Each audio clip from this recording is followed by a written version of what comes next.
Do you need a passion to start a business? Today I'm interviewing a quiltrepreneur. That's right, a business owner who gained success through quilting. Elizabeth Chappell didn't always know what she wanted to do, but a few years ago she discovered the world of quilting, not because of a passion, but because of the business potential that she saw. And since then, she's never looked back. Pick a thing and do it. There will be some things about your job that you don't like, and there will be other things that you love. And so as long as you're like, yeah, it's interesting, I could do that, and there's a market for it, just jump in. I think that wishy-washy of like, oh, I don't know what to do, but maybe I should do that. Just pick one and go for it. Today, she is here to share her success story, teach you how you can start a business, even if you haven't discovered your true passion. And even if you never considered quilting yourself, this interview has excellent lessons in choosing the right business model. Welcome to The Creator's Adventure, where we interview creators from around the world, hearing their stories about growing a business. Hey everyone, I'm Brian McAnulty, the founder of Heights Platform. Let's get into it.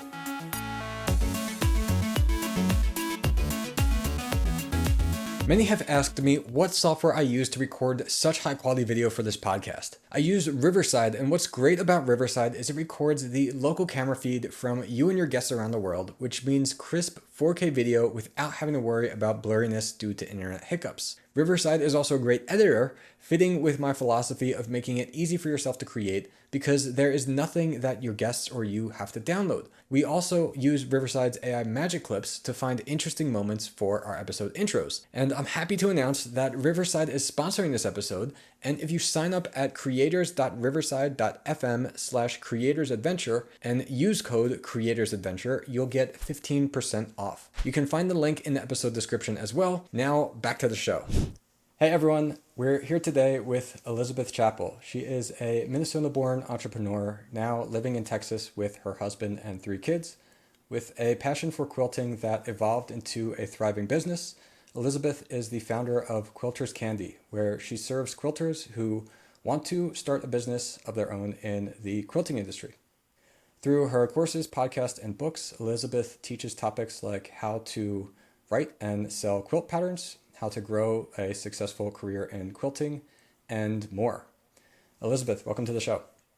Hey, thanks so much for having me. I'm excited to be here. Yeah, I'm looking forward to talking with you. So my first question is, what would you say is the biggest thing either that you did or you are doing that has helped you to achieve the freedom to do what you enjoy? So the biggest thing, what's interesting, in your introduction, you said a quilter turned entrepreneur. It's kind of the other way around. And I kind of didn't embrace that for a while because I feel like a sellout to quilters.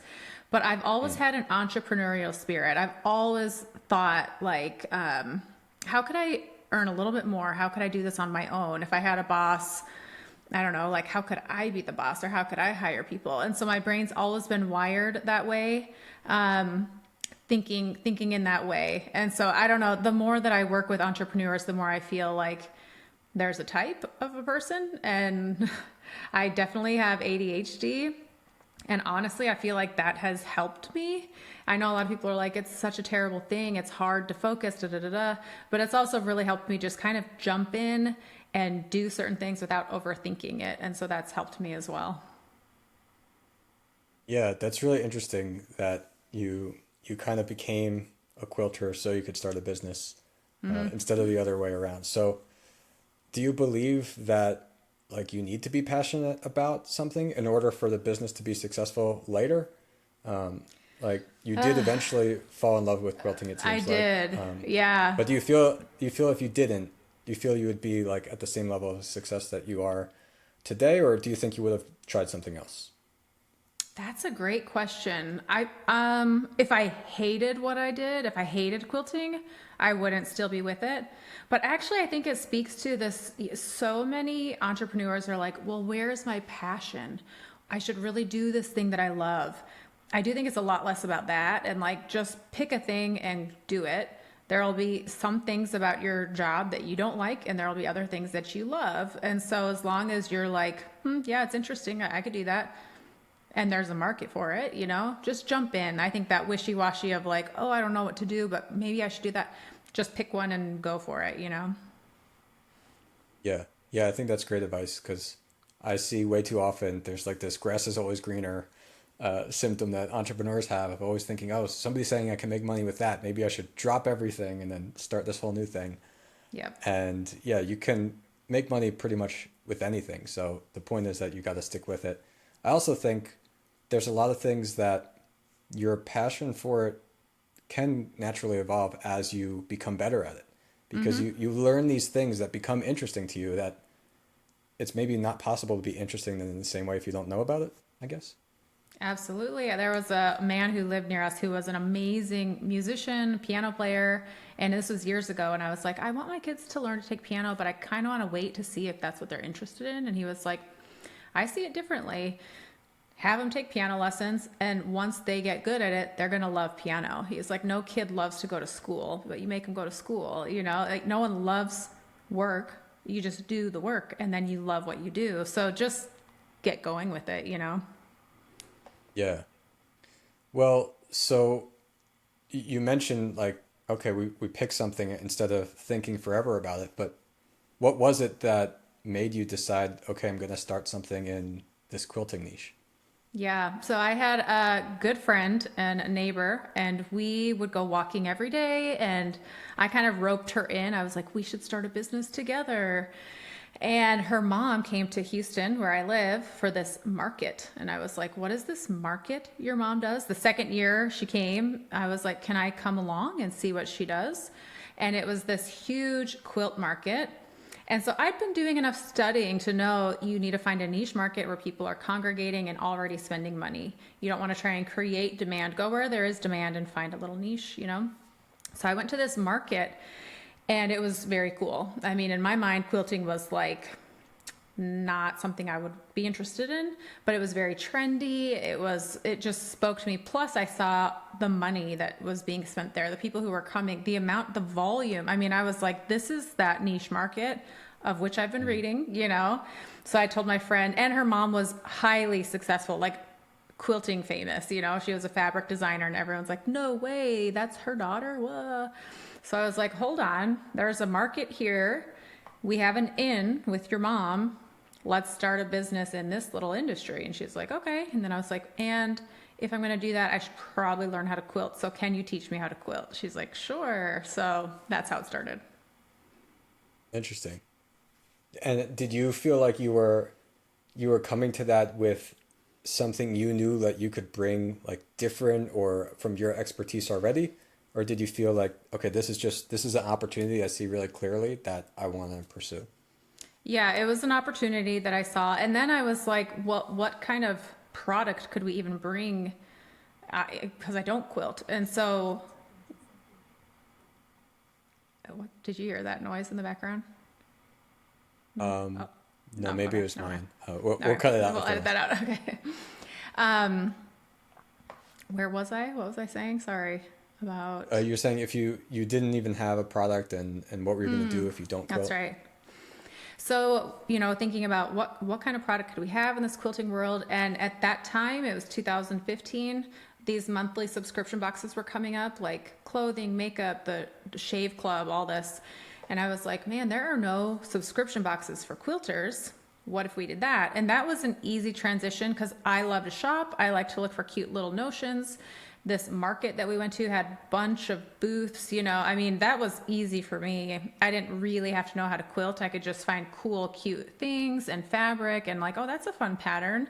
So then as I curated those things, I would pique my own interest and like, actually, I want to learn how to make that quilt. Let's do that. And then it just snowballed from there. Yeah, and so we saw that you transitioned from that monthly subscription box model to an online membership.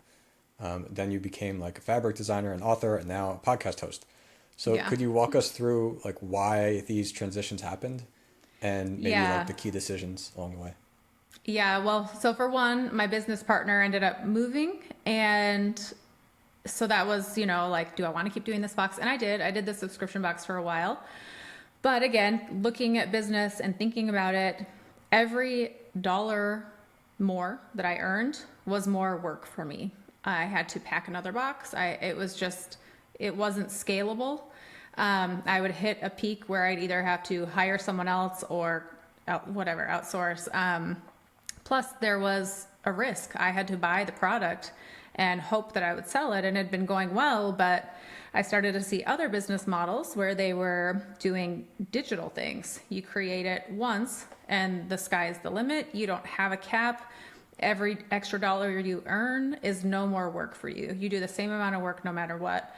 And I was like, that seems like a way better business model. So I transitioned and stopped doing the box and started a monthly membership where they would just get a pattern every month. And the margin, I mean, I was earning more with this digital membership at $12 a month than I was per box. Like, to earn only $11 per box, it's a lot of work, for $11. So, I mean, times that by hundreds, sure, but anyhow, way less work and a lot more income. So, so I switched to that, and there's other aspects of the business, but that was the big transition where I was like, well, this seems like a way better business model. So I'm guessing like since then you've been definitely happy with that switch. Yeah. And then when did things like becoming an author and the fabric and the podcast, when did that come into play? Yeah. So along with my membership, I also started selling a course. And so I have, these two audiences. One is like the hobbyist quilter who wants to come and make a quilt because they love to quilt. But then I had these other people who were like, I kind of want to start a business in this industry as well. Nobody, even to this day, there are not a lot of people in the quilting industry who share business advice. They just don't. And so I was like, well, I'll be that person. I'll help them, I learned how to write quilt patterns using Adobe products. No one taught me. It really sucked to learn how to do it. And my first couple patterns were terrible. And I was like, well, I would have loved a course. So I'll do that. And then my audience, my Instagram was growing. And so companies would reach out and say, hey, do you want to write a book? We'll be your publisher. I was like, yeah, especially since I'm teaching people how to write patterns. I was like, that's really great, credibility. And fabric companies in the quilting industry to have an audience is really appealing because you're going to help them with their marketing. So I got a license to design fabric. And just like 2023, it actually got really big. My business got really big and I was like, I'm going to get to the $1 million mark. Yeah. And then I kind of hit a burnout. So I sold my membership and I still have my course, but I'm kind of reevaluating what can I do. Again, it's that how can I work the least amount, but get the most income and not burn out, Yeah. Yeah. I think there's two really interesting points there. One thing is that it's definitely more of a unusual topic of like how to get involved in the quilting business. And I wish that more people knew like how many businesses are out there where there's people really, really successful doing things like that you've never heard of. And as entrepreneurs, we're exposed to like the make money online space. And so you see somebody selling something about that, but you don't see all the other people out there who are really successful in what they do in all these other little different niches. And I think in a lot of times what is surprising to people is people think, oh, I have to be this like massive like YouTuber or Instagrammer and have this giant audience first. But you can really grow a lot and make a ton of sales with your own product in a niche before you have a massive audience. And people think like they think of like being an influencer is like not about selling a product, is about like the ad revenue you get. But of course the real money comes from having your own product to sell. Mm-hmm. The second part is how you're constantly changing everything. And we talked before about people worry about, oh, I gotta pick the right thing here, and they get paralyzed by that. But it is this journey of like constantly evolving and figuring out what's right for you. And that's something that is awesome about business, and especially in the digital space. It's even easier to shift that model, I think. And so, yeah, so you sold the membership and then now you have the course. Why do you prefer the course over the membership? Yeah, it's an interesting thing. And I struggled with that membership for years because it's good revenue. It was doing well and it just logically didn't make sense financially. Like, why on earth would you do that? But my heart wasn't in it. And, all of these coaches that I had and everything, they're like, just have your team do it for you. But no matter what, if it's there and you're the owner of a business, it takes up mental space. And I just was done with that. And it's been such a relief not having it, not having to think about how to market it every quarter when doors open. And I just don't want to talk about it anymore. And so I really, I mean, this kind of goes against what I said at the beginning, where I'm like, just jump in and do the thing. Yes, do the thing, but then it does allow you to pivot and change. And I feel like now, because I have a brand, because I have an audience, I can pivot and do something. Not like I'm not going to go start selling gardens or bird or what, you know, it's still going to be quilts and fabric and all of that. But it allows me, now that I've established myself, to kind of pivot and change and do other things that really speak to me and bring me passion and excitement. Yeah. Yeah. And like if you stood there like on the sidelines figuring out what to even do, you wouldn't even be able to get the membership to the point to realize that, oh, actually, this is not the thing that I enjoy the most. So with that, like you managed to build income in these different ways from this niche. What like part of your business brings the biggest chunk of revenue today? My course, hands down. Even when I had the membership, the course was bigger, and it was just a one time.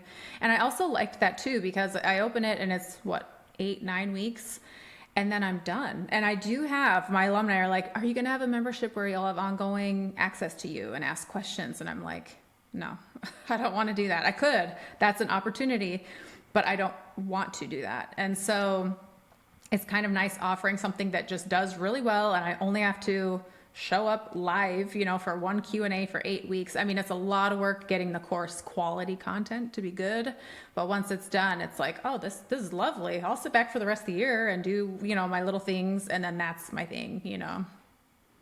Yeah, got it. Yeah, and yeah, definitely there is no like one solution, I don't think.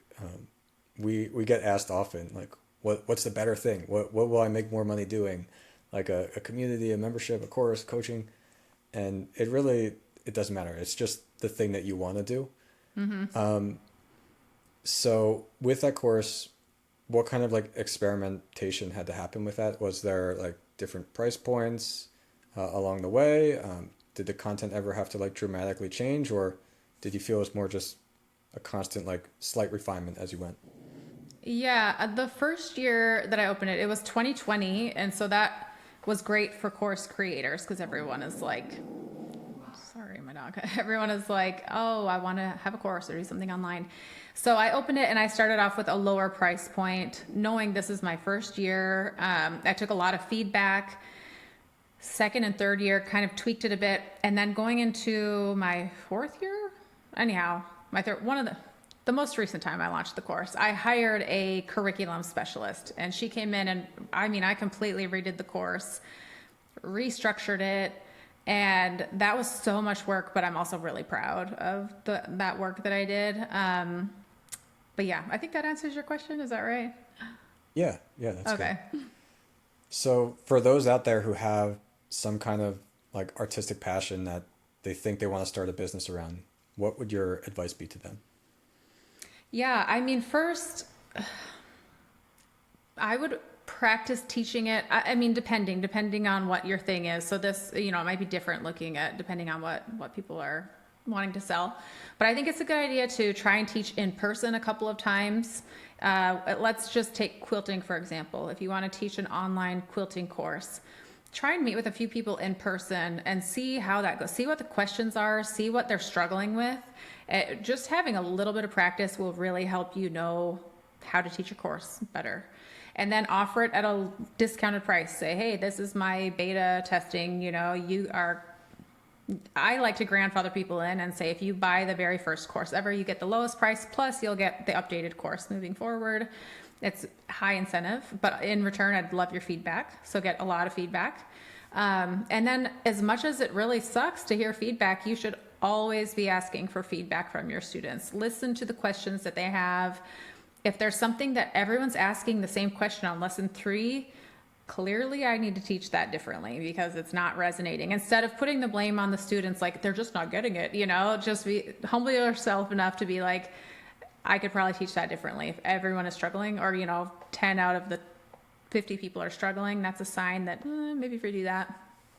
And I do think hiring a course curriculum specialist, once you've done it a few times and you're earning good money, I think it's a really good idea to get a curriculum specialist to get some different eyes on your course. That was for like the internal content more than the marketing. Yeah, that's just for the internal content. Marketing is a whole nother story, which I love marketing, by the way. But, and I think, I don't know, I would love to hear from your audience. And maybe I'm biased because I see this so much, but I feel like people are a little jaded by courses because some people are promising the moon, like earn $1 million in 2 seconds when you take my course, and they take the course. You're like, no, that didn't happen. So now with online courses, I feel like people are a little more reserved and scared. And people get nervous to market and to sell because they've seen slimy marketing. But marketing doesn't, is when you have a good product, own it. Like you can own that, Yeah, I agree. I've noticed that, and I think it's like just the explosion of courses. But what's been very interesting to me is like there's this negative stigma in some way about certain types of courses in like the make money online niche.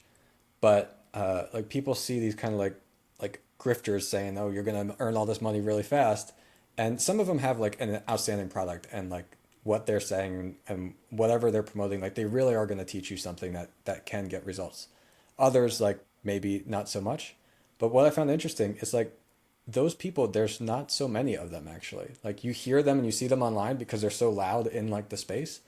But like looking at our own customers, we have thousands of course creators, and like my team cannot point to like a single person that we're like, oh, there's that person that's a little bit too aggressive with their marketing. They're probably exaggerating some things. Like I don't know that customer. I don't feel like I have that customer. So I'm proud of that. And I think it's a good sign of the industry overall that the majority of creators out there, like they are teaching all these different creative subjects, like about quilting and things that you probably haven't heard of, but that's really what the majority of it is. So I am really optimistic still about how course creation will continue to evolve.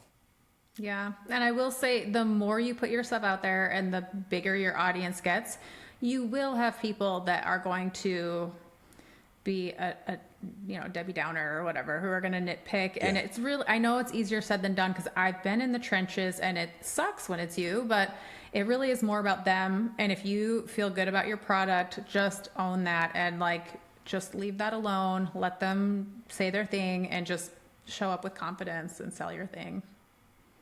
Yeah, you can't help everyone, and it's bound to happen as you grow. Like I've had a number of things where like I'm doing something for free. I'm teaching it for free. I have nothing to sell the person, and they're like, "Oh yeah, right. You're just trying to trick me or something." And there's nothing that they can buy from me. Like I'm just helping them. But yeah, it will happen. So yeah, I want to get more into the marketing. So what do you feel were the most impactful marketing tactics to grow your business? Yeah, so at first with the monthly subscription box, it was curated. And so we would feature products from different makers. And we were very intentional about, the look and what we picked, that it was on brand, but also people who had an audience. And so we would say, hey, great, we'd love to buy your fabric or your patterns. In exchange, will you tell your audience about the box and that they can get your stuff here? And so every month we would feature a new designer or artist, and they would share about our stuff. And then when I switched to, I would also send the box. So if you have a physical product, you can send it to people and say, hey, do you mind just sharing this with your audience? If you have a course or something, you can invite guests to speak in there and ask them, hey, would you share about this with your audience? Or again, you can give it to people for free and say, you can have this for free if you don't mind just either having a testimonial or sharing about it with your audience. So I call that collaboration, where you are giving something or promoting someone, and in exchange they're telling their audience about you, because at first you have no audience, and so you need somebody to be like, go look over here. And then the more you do that, the better your product is, the more that will just snowball. So collaboration.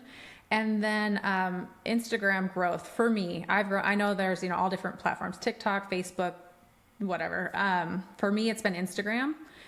And I know some people hate on Instagram or social media, whatever platform, but like it's a free platform and you get seen, you get to grow an audience for free. Yes, you have to play by their rules, but it's doable. I mean, in the last few months, I've grown by almost 100,000, like 85,000. And so when people are like, it's dead, it's not working, I'm like, followers? no. Yeah, uh-huh. And so it And works. so Like, what is the yeah. total now? That's like, aren't you, I think, around 130,000 followers Yeah. total? Yeah. So I'm like around the there. growth of that has actually been in the last few months. Yeah. So, well, I guess a little less than that. So I was at like 48,000 in Okay. December. And then since December, and it's what now, April, Wow. I'm at Yeah, well, that 132. is really fast, and I think that will hopefully inspire some people who they feel like, okay, well, it's not there yet, but once you figure something out, it can grow relatively quickly. Do you feel like it's just the consistency over time and things like that, or do you feel like you figured something out that did help you kind of spike that growth? Yeah, I did take a course. Can I share who the course was from? I'm not an affiliate or Yeah, sure, anything. sure. Gardenary, Nicole from Gardenary Co. She doesn't even offer it very often, and people will go, they're like, the gardener? She doesn't offer this course. It just pops up every once in a while. So I signed up for her. I think it's a membership. I didn't even know what I was signing up for, but she's at 1 million. She's almost at 1 million followers. And I was like, she knows what she's talking about. And she sells a product. She's not selling, people will be like, take my course on how to grow on Instagram. But all they're selling is how to grow on Instagram. I like that she's selling a product. And she's like, I've grown an audience and I sell a product. I was like, aha. So she really did teach me tactics that have made a world of difference. So when people are like, just be more consistent, if you're consistent in doing it poorly, it's not going to help. And so learning how to do it well makes a big difference. Great, yeah. So for you, is that content like, is it mostly reels? Is it going live? Is it regular posts? Reels. Yeah. In fact, I'm keeping statistics now. In the last month, I did 1 post and all the rest are reels. And for a few weeks there, I did 2 reels a day. There was a competition for a new iPhone. I was like, I will win. So I did 2 reels a day just so I could win it. But it's short form video. Yeah. And we're talking like 5 to 7 seconds. And I mean, for tips here for the listener, you want a hook at the beginning. And people are like, I know I've heard the hook. Hooks are like, you want to shock people. You want to say something like, I hate this. Negativity trumps, right? Sorry, not politically true. Negativity reigns. And so negativity, like if you say like, this is the worst, do not do this. Something like that, that's kind of negative. Or I would pay double for this. Or, things that are just going to make people like, wait, what? Like capture their attention and then just do a 5 to 7 second video. If you can do just that, you're golden. So yeah. Awesome. All right, well, one of the questions I'd like to have on the show is to have every guest ask a question to the audience. So if you could ask our audience anything, whether it's something you're curious about or you kind of want to just get people thinking about, what would that be? Yeah, I'm curious what the biggest struggle is for people growing their business. Do they think it's more of a mindset thing, or is it more a skill, finances? I mean, I don't know. It could be anything. I'd just love to hear what their biggest hurdle is for success. All right, and then before we get going, where else can people find you online? Yeah, I have a podcast. It's called Craft to Career, and it's just really how to grow a business. So if you want marketing tips and all that, head over there. And then on Instagram, you can take a look at the things that are working for me. It's quilters_candy. Awesome. Thanks so much, Elizabeth. Yeah, thanks for having me.